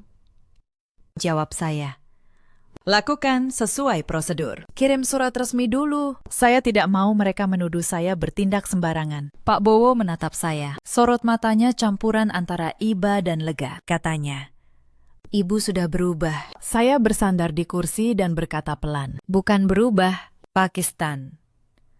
Saya cuma berhenti membohongi diri sendiri. 3 hari kemudian, surat pertama tiba di rumah Pondok Indah. Saya tidak ada di sana, tetapi Pak Bowo punya kontak dengan Bu Asih, pembantu rumah yang selama ini diam-diam memihak saya. Bu Asih yang menceritakan semuanya. Surat itu menjelaskan bahwa rumah yang mereka tempati adalah aset milik perusahaan pengelola, bahwa penghuni saat ini tidak memiliki dokumen kepemilikan atas nama pribadi, dan bahwa fasilitas akan ditinjau ulang. Bu Sutina membaca surat itu sambil tertawa meremehkan. Katanya, ini pasti salah ketik. Rumah ini jelas milik anaknya. Reza pulang lebih cepat hari itu. Wajahnya mulai pucat. Ia menelepon ke sana kemari, tetapi tidak ada yang bisa menjawab pertanyaannya. Karena semua jalur mengarah ke satu pintu. Pintu yang saya kunci. Malam itu, Reza menelpon saya. Suaranya berusaha tenang. Nindya,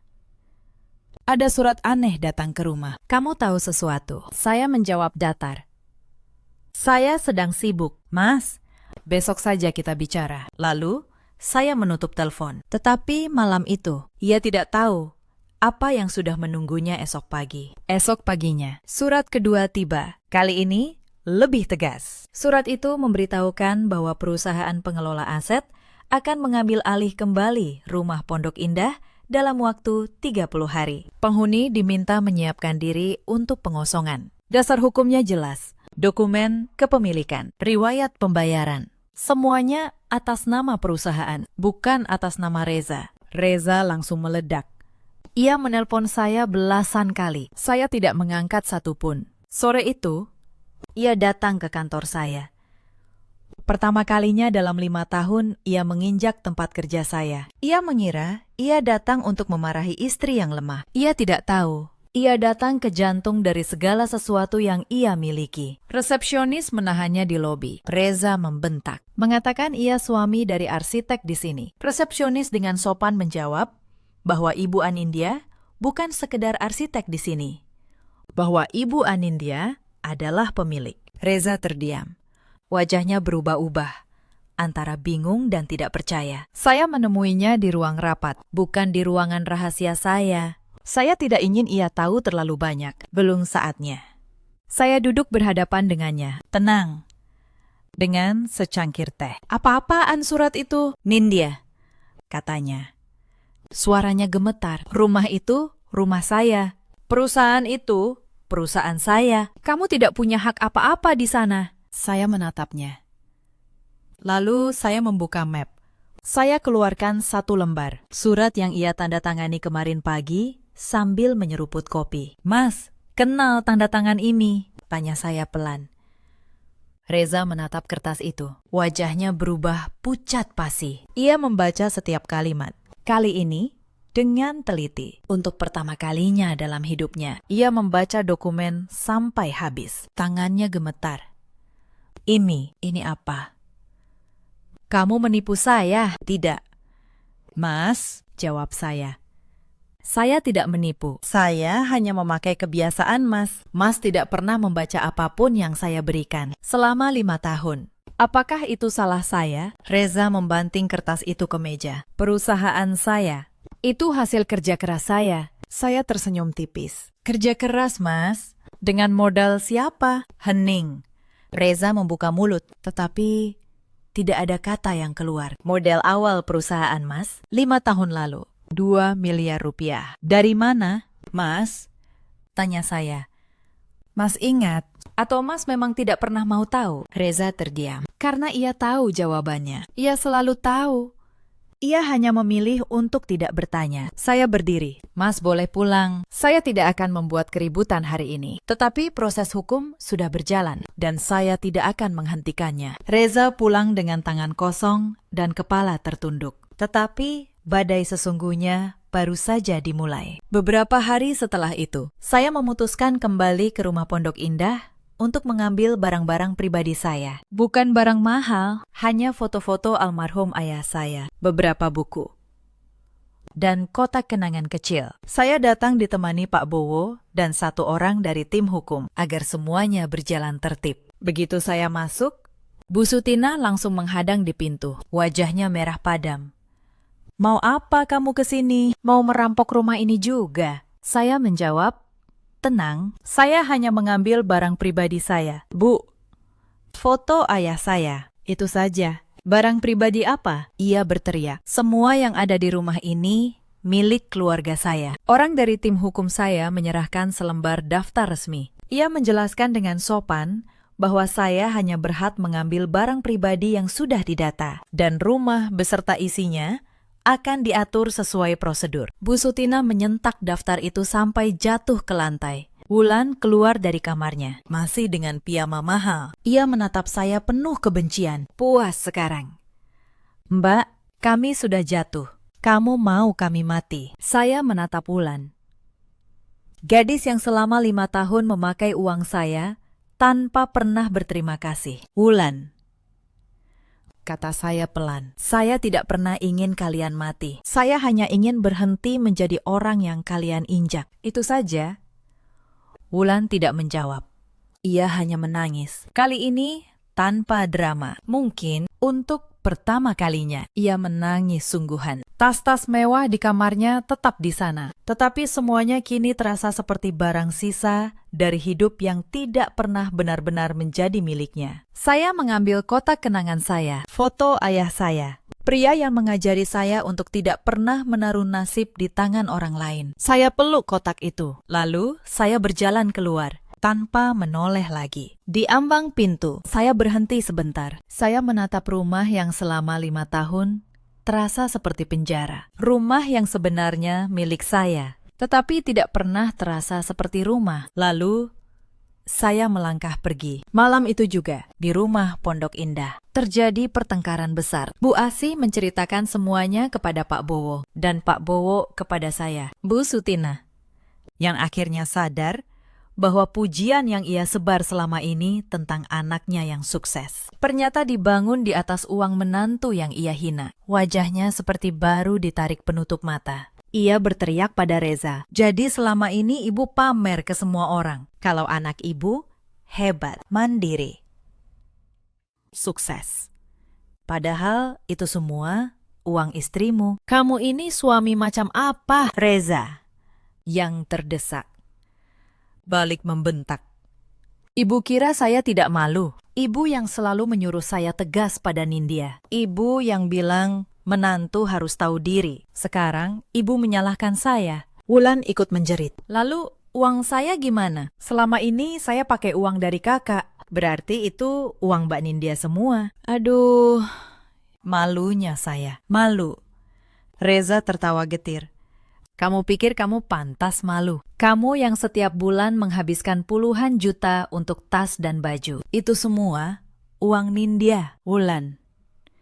Semuanya. Ruangan itu pecah menjadi saling menyalahkan. 3 orang yang selama 5 tahun bersatu untuk menginjak saya, kini saling menerkam. Bu Sutinah menangis. Bukan karena menyesal pada saya, tetapi karena gengsinya hancur, karena kebanggaan palsunya runtuh dalam satu malam. Saya mendengar semua itu dari laporan Bu Asih. Dan saya tidak merasa puas. Saya hanya merasa lelah. Lelah yang sudah saya pendam selama 5 tahun. Akhirnya bisa saya hembuskan. Beberapa hari kemudian, saya menerima informasi yang lebih serius dari Pak Bowo. Ternyata perusahaan Reza, di balik citra suksesnya, sedang dalam masalah keuangan yang parah. Selama ini ia menutupi lubang itu dengan terus menarik dana dari aliran yang saya sediakan, tanpa ia sadari. Begitu saya menutup keran, perusahaan itu langsung megap-megap. Pemasok utama menahan pengiriman. Karyawan mulai resah. Investor mulai bertanya. Pak Bowo menatap saya dan bertanya, "Ibu mau ambil alih perusahaan itu juga?" Saya berpikir sejenak. Tidak.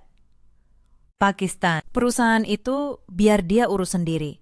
Saya hanya ingin yang menjadi hak saya. Rumah dan aset yang memang saya bangun. Saya tidak rakus. Saya hanya ingin keadilan, tetapi keadilan bagi orang seperti Reza terasa seperti kekejaman. Tidak lama setelah itu, sebuah peluang datang dengan sendirinya. Pak Bowo menelpon saya. Suaranya tenang, tetapi ada nada serius. Katanya, dugaan saya benar 100%. Seseorang dari dalam perusahaan Reza ingin menjual bukti-bukti penyimpangan keuangan. Orang itu adalah Fiona. Ternyata ketika perusahaan mulai goyah, Reza dan Fiona berselisih. Fiona yang tahu terlalu banyak memilih menyelamatkan diri. Ia menawarkan bukti-bukti itu dengan harga 120 juta rupiah. Saya tertawa kecil di dalam hati. 120 juta terdengar besar. Tetapi dibandingkan dengan kehancuran reputasi yang sedang mengancam Reza, angka itu hanya sekedar biaya parkir bagi Fiona untuk melarikan diri dengan aman. Saya tidak langsung mengambilnya. Saya berpikir matang. Apakah saya butuh bukti itu? Sebenarnya tidak. Dokumen yang saya miliki sudah lebih dari cukup. Tetapi saya ingin tahu sejauh mana Reza sudah tenggelam. Maka saya hanya meminta Pak Bowo memantau, bukan membeli. Dan dari sanalah saya tahu perusahaan Reza ternyata jauh lebih bobrok dari yang saya kira. Suatu siang, melalui akses administrator lama yang dulu saya pakai saat membantu membangun sistem keamanan IT perusahaan itu, saya masuk sekali saja, hanya untuk memantau, bukan untuk merusak.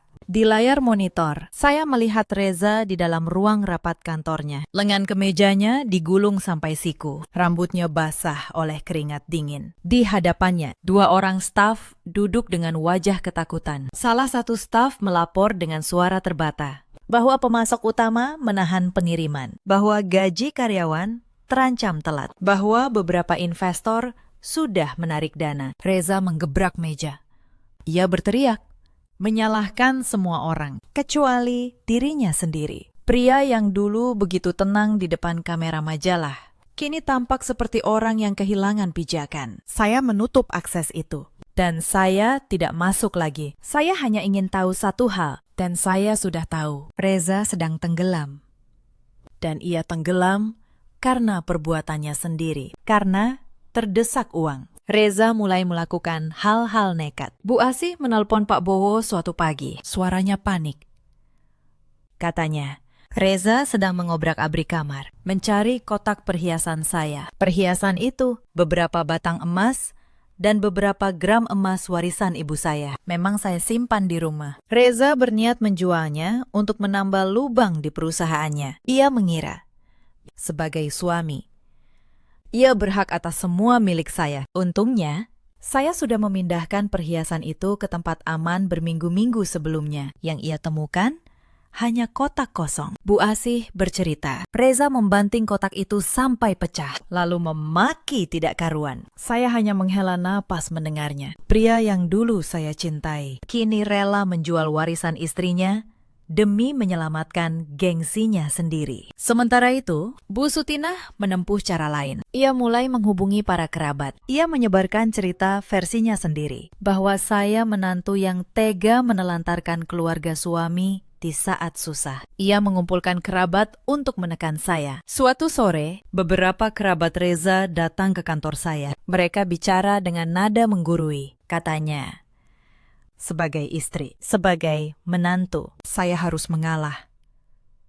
Bahwa rumah tangga itu soal pengorbanan. Bahwa perempuan baik tidak akan membiarkan suaminya hancur. Saya dengarkan semuanya dengan tenang. Lalu, saya bertanya satu hal. Saya bertanya, ketika suami saya menampar saya di depan ibunya, apakah ada satu pun dari mereka yang datang membela saya? Ruangan itu hening.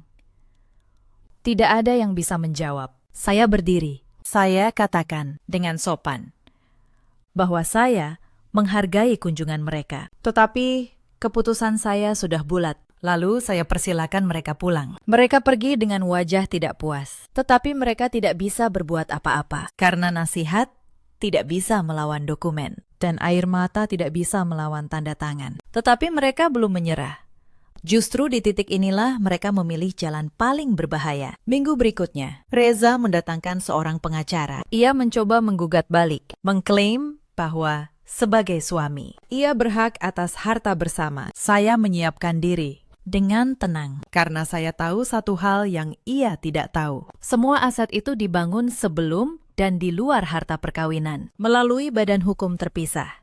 Dan ada tanda tangannya sendiri yang melepaskan klaim. Hitam di atas putih. Pengacaranya begitu membaca dokumen yang Pak Bowo serahkan, langsung terdiam. Lalu menyarankan Reza untuk berdamai. Karena melawan hanya akan memperburuk keadaan. Tetapi Reza dan keluarganya tidak menyerah semudah itu. Mereka memilih jalan terakhir. Orang yang sudah kalah. Mereka mencoba mempermalukan saya di depan umum. Suatu pagi, sebuah video tersebar di media sosial. Video itu menampilkan Bu Sutina duduk dengan baju daster lusuh, mata bengkak seolah habis menangis semalaman. Wulan duduk di sampingnya.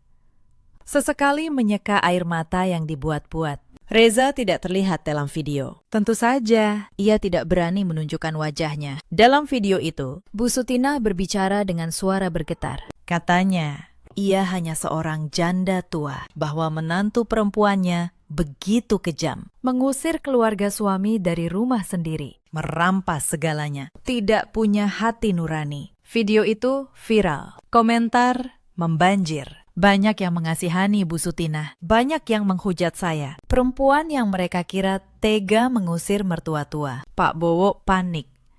Ia menelpon saya. Bu Anindya, video itu menyebar cepat. Reputasi ibu bisa hancur. Kita harus klarifikasi sekarang. Saya menarik napas panjang. Tidak. Pakistan, belum sekarang. Tapi mereka memfitnah ibu di depan ribuan orang. Saya tahu, kata saya. Tenang. Tetapi orang yang berteriak paling keras, biasanya yang paling takut. Biarkan mereka berteriak dulu. Saya punya sesuatu yang lebih kuat daripada air mata. Selama 2 hari, saya diam. Hujatan terus mengalir. Beberapa teman saya menelpon. Khawatir. Tetapi saya tetap diam. Karena emosi bisa membuat dada sesak. Emosi bisa menyiksa batin. Tetapi emosi tidak boleh membuat tangan gemetar saat mengambil keputusan. Itu prinsip yang saya pelajari selama 5 tahun. Saya menunggu satu hal. Saya menunggu mereka menggali lubang mereka sendiri lebih dalam. Dan benar saja, karena merasa video pertama berhasil. Wulan jadi besar kepala. Ia membuat siaran langsung sendiri. Dalam siaran itu, ia bercerita panjang lebar, menambah-nambahi, mendramatisir. Tetapi orang yang berbohong selalu lupa pada detail. Dalam siaran itu, Wulan tanpa sadar menyebutkan beberapa hal. Ia menyebut tas-tas mewahnya. Ia menyebut gaya hidupnya yang glamor. Ia menyebut betapa mereka dulu hidup berkecukupan. Ia lupa. Semua itu justru membuktikan satu hal, bahwa keluarga yang mengaku dizalimi itu selama ini hidup mewah dari uang yang bukan milik mereka. Saat itulah saya bergerak. Saya tidak membuat video tangisan. Saya tidak membalas hujatan. Saya hanya merilis satu pernyataan resmi melalui Pak Bowo, disertai dokumen-dokumen yang sah. Pernyataan itu singkat. Tidak ada amarah, tidak ada air mata, hanya fakta bahwa Rumah Pondok Indah adalah aset milik perusahaan pengelola yang sah dengan dokumen lengkap, bahwa proses pengosongan dilakukan sepenuhnya sesuai prosedur hukum melalui mediator resmi, bahwa tidak ada pihak manapun yang diusir secara semena-mena. Saya lampirkan riwayat aliran dana selama 5 tahun. Saya tidak menyebut nama siapa-siapa. Saya tidak perlu. Angka-angka itu berbicara sendiri. Opini publik berbalik dalam semalam. Orang-orang yang tadinya menghujat saya, kini menghapus komentar mereka. Yang tadinya mengasihani Bu Sutina, kini mempertanyakan kebenaran tangisannya. Video Wulan yang glamor itu diputar ulang berkali-kali sebagai bukti. Reza menelpon saya. Kali ini dengan nada yang sama sekali berbeda. Suaranya memohon. Nindya, tolong tarik pernyataan itu. Ini akan menghancurkan kami semua. Saya menjawab dengan tenang. Mas, dulu waktu Mas menampar saya di depan Ibu Mas, apakah Mas berpikir itu akan menghancurkan saya? Hening di ujung telepon. Saya tidak menyebar fitnah. Mas, lanjut saya. Saya hanya menaruh kebenaran di tempatnya. Kalau kebenaran itu menghancurkan kalian, itu bukan salah saya, itu salah pilihan kalian. Lalu saya menutup telepon, dan saya tahu kali ini tidak ada lagi yang bisa mereka lakukan. Tibalah hari mediasi resmi. Ruangan itu dingin dan formal. Mediator duduk di tengah. Pengacara saya, yang ditunjuk Pak Bowo, duduk di sebelah saya. Tenang dan rapi. Di seberang meja, duduk Reza bersama pengacaranya. Bu Sutina dan Wulan duduk di kursi pengunjung. Wajah mereka tidak lagi sombong, hanya pucat dan tegang. Mediator membuka sidang. Agenda mediasi hari ini adalah membahas perceraian, serta pembagian harta dan kewajiban finansial. Reza segera angkat bicara, seolah ia sudah menghafal naskahnya semalaman. Kami menikah 5 tahun. Saya menuntut pembagian harta bersama yang adil, terutama rumah di Pondok Indah. Karena saya juga berkontribusi merawat properti itu. Saya menatap Reza tanpa rasa terkejut. Saya sudah menduga ia akan bermain di kartu ini. Pengacara saya membuka map. Satu persatu dokumen diletakkan di meja mediator. Sertifikat, akta, riwayat dana, dan terakhir, surat pelepasan klaim yang ditandatangani Reza sendiri sambil menyeruput kopi. Di pagi yang ia bahkan tidak ingat, pengacara saya berbicara tenang. Rumah ini bukan harta bersama. Rumah ini adalah aset perusahaan pengelola yang dibeli sebelum perkawinan dengan dana pribadi klien kami. Klien Bapak Reza telah menandatangani surat pelepasan klaim atas aset tersebut. Ini tanda tangannya. Reza menatap kertas itu. Wajahnya kehilangan seluruh warna. Pengacaranya sendiri menunduk, lalu berbisik pada Reza. Ada momen panjang ketika Reza membuka mulut, tetapi tidak ada kata yang keluar. Bu Sutina dari kursi pengunjung tiba-tiba berdiri. Ini tidak adil. Menantu saya ini benar-benar tidak punya hati. Kalian semua main-main.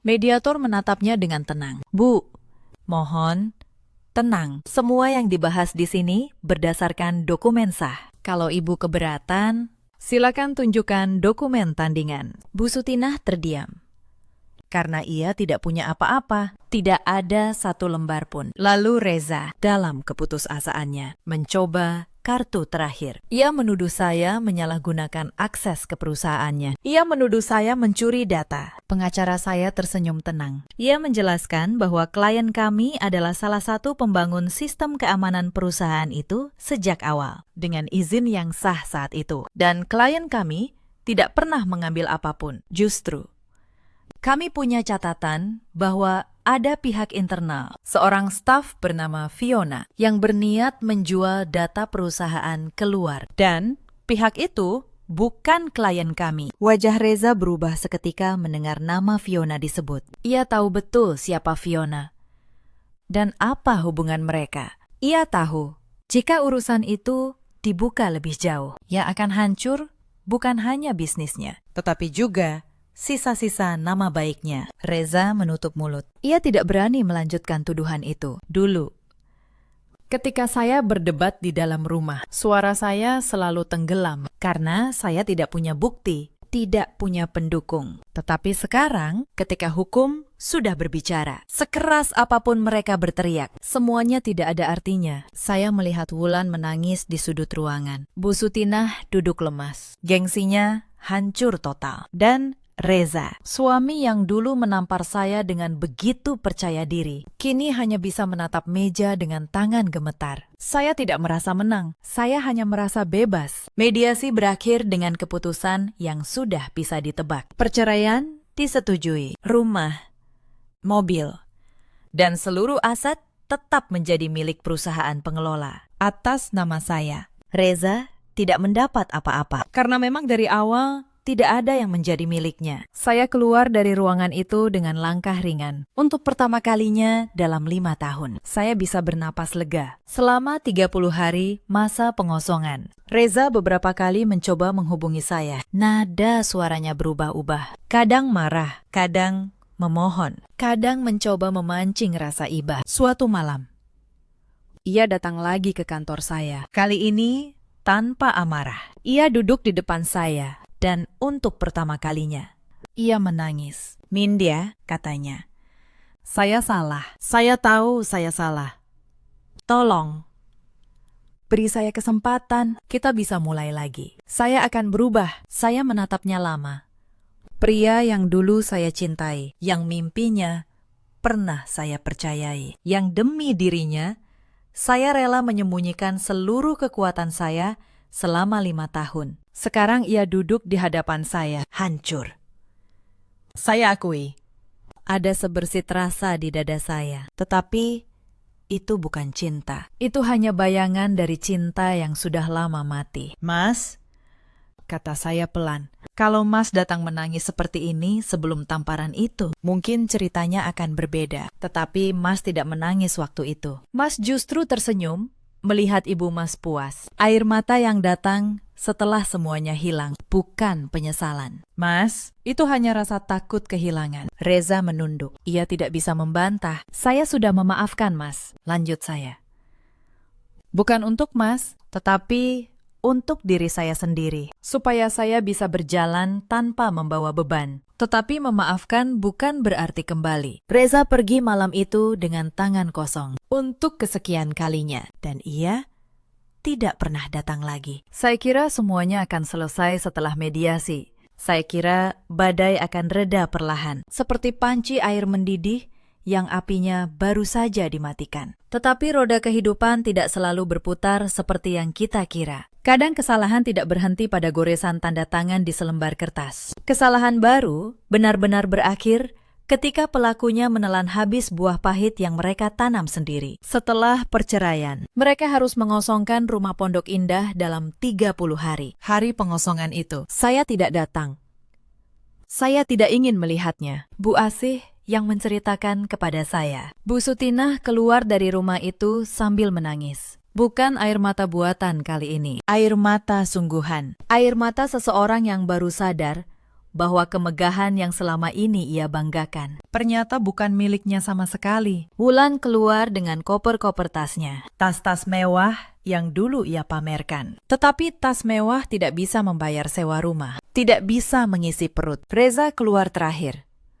Ia berdiri di depan rumah yang dulu ia kira miliknya. Lama sekali. Mungkin ia akhirnya menyadari betapa banyak hal berharga yang telah ia sia-siakan demi gengsi dan kesombongan. Perusahaannya yang sudah lama keropos di dalam, akhirnya runtuh sepenuhnya. Para investor menarik diri. Para pemasok memutus kerjasama. Dalam waktu singkat, nama besar yang dulu menghiasi majalah bisnis itu lenyap tanpa bekas. Mereka tidak punya pilihan lain selain pulang ke kampung halaman di sebuah desa di Jawa Tengah. Tetapi kampung halaman tidak menyambut mereka dengan hangat. Dahulu, setiap kali pulang, keluarga itu selalu membanggakan rumah miliaran dan harta melimpah. Kini mereka pulang dengan tangan kosong, mengemis tumpangan demi menyambung hidup. Gosip tentang kejatuhan mereka menyebar secepat angin. Para tetangga di desa tidak peduli pada alasan dibaliknya. Yang mereka lihat hanya satu, buah pahit di akhir cerita. Bu Sutinah yang dulu memandang rendah pekerjaan kasar, kini terpaksa menelan gengsinya dalam-dalam. Ia menjadi buruh cuci piring serabutan di sebuah warung makan di pinggir jalan lintas provinsi. Wulan, yang dulu terbiasa menghabiskan malam dengan gaya hidup mewah di pusat kota, kini menjadi buruh di sebuah pabrik garmen. Ia harus berdiri belasan jam sehari, dengan upah yang dulu mungkin tidak cukup untuk membeli satu tasnya. Dan Reza, sang pendiri yang dulu begitu dipuja, kini berpindah dari satu pekerjaan serabutan ke pekerjaan lain. Tidak ada yang mempercayainya lagi. Karena di dunia bisnis, nama yang sudah hancur, sulit sekali dibangun kembali. Saya tidak ikut campur dalam semua itu. Saya tidak menekan, saya tidak memaksa. Mereka jatuh karena pilihan mereka sendiri. Karena selama bertahun-tahun, mereka membangun hidup di atas pengorbanan orang lain, lalu menginjak orang itu seolah ia tidak berharga. Adapun saya kembali ke kehidupan saya. Saya tetap di rumah Pondok Indah, rumah yang memang selalu menjadi milik saya. Tetapi rumah itu terasa berbeda sekarang, lebih lapang, lebih tenang. Saya melanjutkan pekerjaan saya sebagai arsitek. Tidak lagi sembunyi-sembunyi. Saya tidak perlu lagi menyembunyikan kemampuan saya demi membuat orang lain merasa besar. Pak Bowo, suatu hari, bertanya kepada saya, Bu Anindya, apakah ibu menyesal? Menyesal pernah menyembunyikan semuanya selama 5 tahun. Saya berpikir sejenak, lalu saya menjawab, sedikit. Pakistan. Tetapi penyesalan itu mengajari saya satu hal. Menyembunyikan kekuatan demi menyenangkan orang lain hanya akan mengajari mereka untuk menginjak kita. Cinta tidak boleh berarti menghapus diri sendiri. Beberapa bulan kemudian, di sebuah sore yang tenang, saya duduk di teras rumah. Saya memasak makanan sederhana, ikan goreng, sayur asem, dan sambal terasi. Makanan yang dulu tidak pernah berani saya masak, karena Bu Sutina selalu menghina selera saya. Sekarang, saya memasaknya untuk diri saya sendiri, dan saya menikmatinya. Untuk pertama kalinya dalam 5 tahun, saya makan dengan tenang, tanpa rasa takut, tanpa harus menunduk.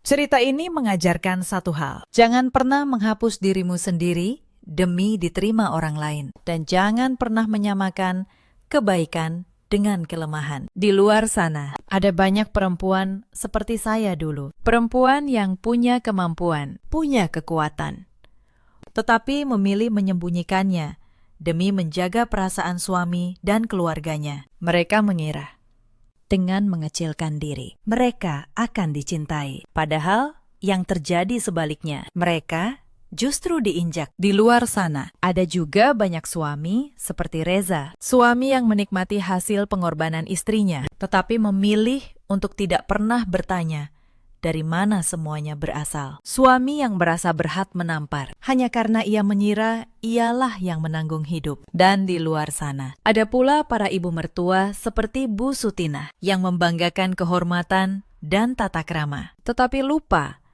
bahwa kehormatan sejati tidak datang dari menginjak orang lain. Bu Sutina kini mencuci piring di warung pinggir jalan. Wulan berdiri di pabrik garmen. Reza berpindah dari satu pekerjaan ke pekerjaan lain, membawa nama yang sudah hancur. Sementara saya, perempuan yang dulu mereka kira hanya menumpang hidup, kini berdiri tegak di rumah yang memang selalu menjadi milik saya. Dalam hidup, kita selalu punya pilihan. Kita bisa memilih untuk terus menunduk atau memilih untuk berdiri. Saya memilih untuk berdiri. Ceritakan kisah kalian di kolom komentar. Apakah kalian pernah berada di posisi seperti saya? Bagikan, supaya perempuan lain di luar sana tahu bahwa mereka tidak sendirian. Terima kasih sudah menemani sampai akhir. Sampai jumpa di kisah berikutnya.